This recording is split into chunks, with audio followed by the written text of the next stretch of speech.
At gustong gusto yan ng mga alaga ko, mga pamangkin. Pinaabangan nila lagi nang papatuka ako nitong timplang ito.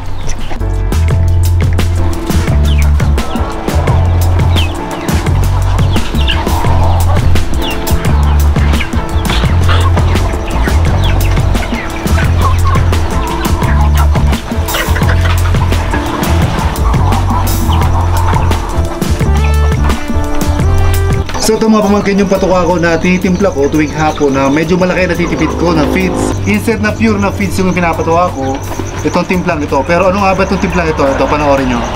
Yung natirang lumang kanin, tapos dadagdagan natin ng pinatuyong sapal ng niyog, yung mga pinagpigaan ng gata, and then dadagdagan natin yan ng darak o tatlong lakot lang o tatlong taka lang ng darak, and then sasamahan natin yan syempre ng feeds.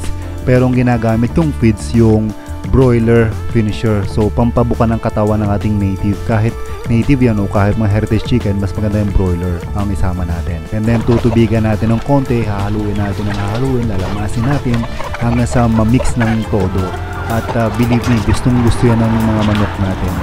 Kasi yung kanin na may halo ng feeds, gustong gusto nila yan. Especially yung sapal ng niyog. Healthy na, nakakatipid pa.